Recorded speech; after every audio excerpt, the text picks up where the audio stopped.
Magandang araw po sa inyo mga ka-Chamberlain. Kamusta po kayo?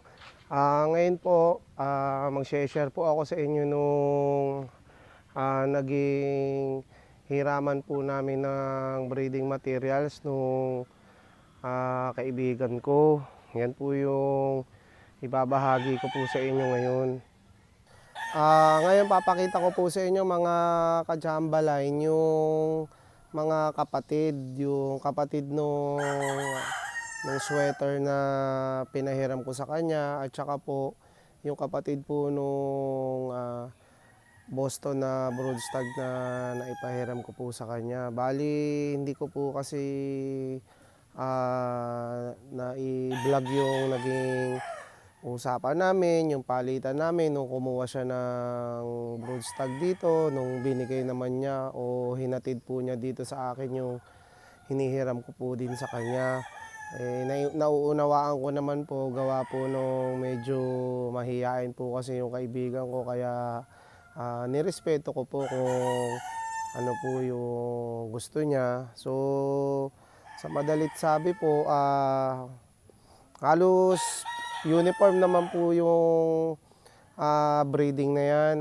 So magkakamukha po sila. Yung ipapakita ko po na kapatid na naipahiram ko po sa kanya, kamukha din po nung mga ginagamit ko po dito.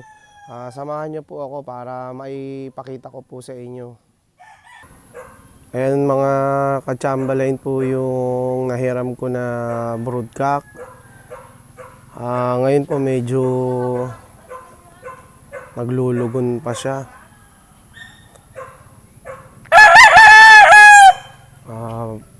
Yan po yung Boston Roundhead Millionaire side ng kaibigan ko. Yan po yung hiniram ko sa kanya para pang-infuse po dito sa mga alaga ko din po dito.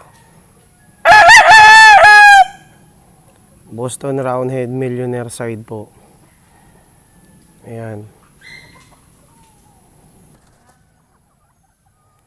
Ito naman mga ka-Chamberlain yung hiniram ko na mga inahin. Ito po McLean hatch na pure po. Ito po blue face hatch. Ito kapatid din po niya, blue face din po na hatch hen. Ito po yung Boston Roundhead na brushback. At saka pinahiram po niya ako ng isang Gilmore. Ayan po yung 5 inahin na pinahiram po sa akin ng kaibigan ko. Magagamit ko po dito sa mga iba kong manok ngayong breeding season po. Yan, ito naman mga ka-Chamberlain yung kapatid nung broodstag na sweater na napahiram ko po dun sa kaibigan ko. Ayan, kamukhang kamukha din po niya. Ipapakita ko po sa inyo yung isa pa na kapatid nito. Kamukha din po niya, magkakamukha sila. Bali uniform breeding po. Ito po yung kapatid, sweater din po yan. Ginagamit ko po yan ngayon. Bali ipinaris ko po siya sa mga pullets po dito na mga Boston. Ito po kapatid po mismo, bali full brother po sila.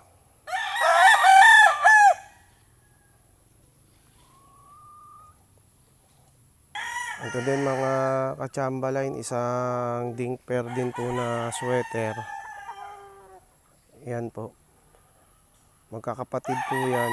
Kasama po yung pinahiram ko po dun sa kaibigan ko na gagamitin din po niya sa mga sweater po niya.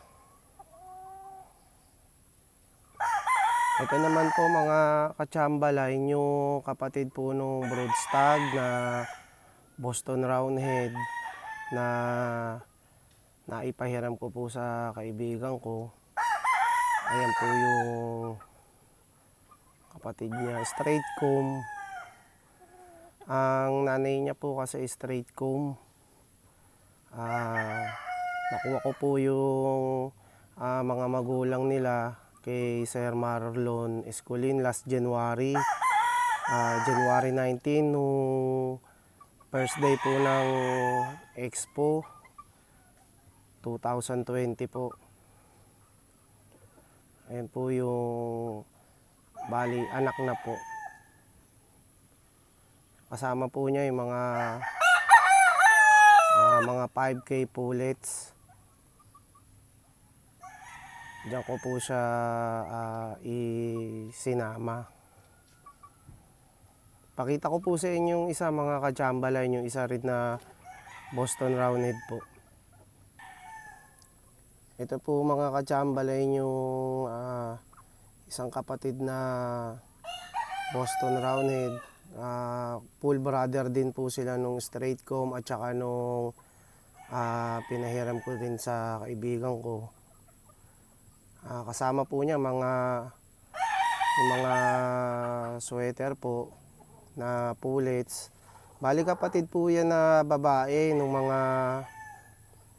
mga sweater na naipakita ko po kanina. Ayan po yung kapatid nila mga babae. Ayan naman po yung Boston. Diyan po naman yung sinalang ko din. Diyan ko po sinama.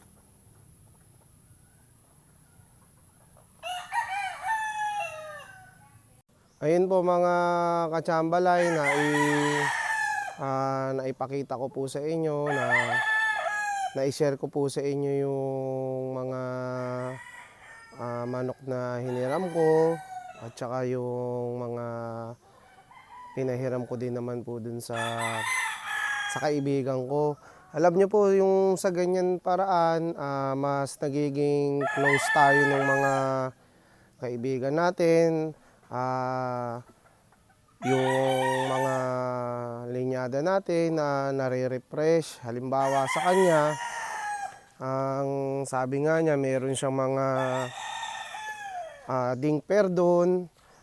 Kailangan niya ng fresh na pwede niyang ilagay doon. So yun,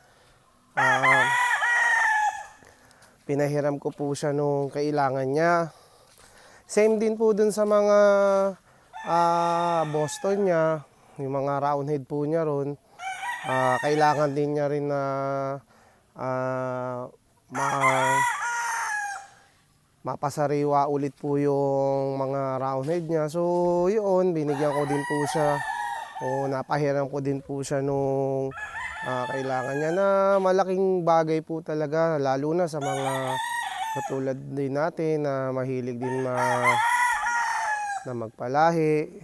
Ganon din po naman yung pinahiram niya sa akin. Napakalaking tulong po niyan. Laking bagay po sa akin. Unang-una sa ganitong paraan, yung hiram tayo sa kaibigan natin ng mga manok, ang laking menos, di ba ho? Hindi na po natin kailangan na bumili, hindi na po natin na kailangan na gumastos.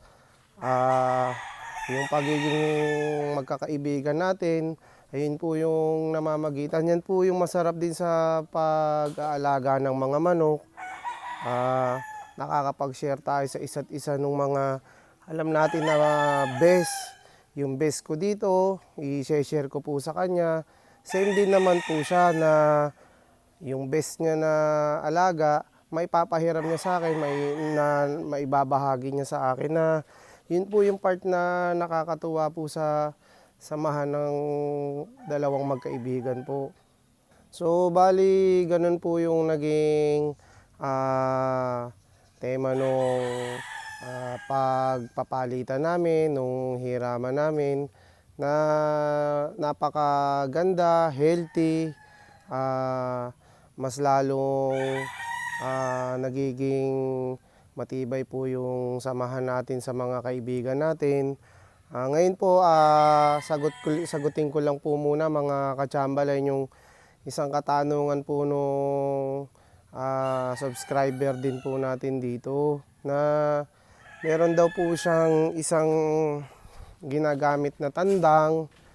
Napansin daw po niya na medyo matapang daw po sa mga isinasama niya na hen o pulit. Nag-advise po ako sa kanya na itabi muna yung 3x3 dito sa isang 3x3 o scratch pen nakalagay yung mga hen niya. Yung tandang naman po niya, itabi lang din po doon para at least hindi po sila nagkakabiglaan. At least kahit mga 5 to 7 days, magkatabi po sila dun sa lalagyan. Nasunod naman po niya pero sabi niya, ganun pa rin daw po yung ginagawa nung tandang na gagamitin niya sa breeding. Sa katsambalay natin na nagtanong, sir, ang mai-advise ko po sa inyo since naman na nabanggit niyo po na meron po kayong konting space sa inyong alagaan, pinaka-best na po na paraan na ilagay na lang po natin sa TPC tandang, hayaan na lang po natin siya na nandun. Tapos po yung mga inahin o pullets po, pawalan nyo na lang po. Hayaan nyo po sila na makaalpas, pag-alagala po sila ron. Kusa po yan lalapit sa tandang po ninyo pagka gusto po nila na mababaan po sila nung tandang. Bali, ang proseso po na yan, natural po yan. Wala pong stress, mas makakabuti po yung ganyang paraan na nasa tipi na lang po yung tandang po ninyo. At hayaan na lang po natin na kusang lumapit po yung mga ginagamit nyo po o gagamitin nyo pong mga inahin at pulit po dun sa broodstag po ninyo. Hanggang dito na lang po mga katsambaline. Maraming salamat po sa inyo, lalo na po sa nakapanood po nito. Kung nagustuhan nyo po yung video, paki-like po. Kung hindi pa po kayo naka-subscribe, sana po makapag-subscribe po kayo. Sa mga subscriber ko po, maraming salamat po sa inyo. Hanggang dito na lang po ulit mga katsambaline. Hanggang sa susunod po. Maraming salamat po. Ingat po kayo palagi. God bless po.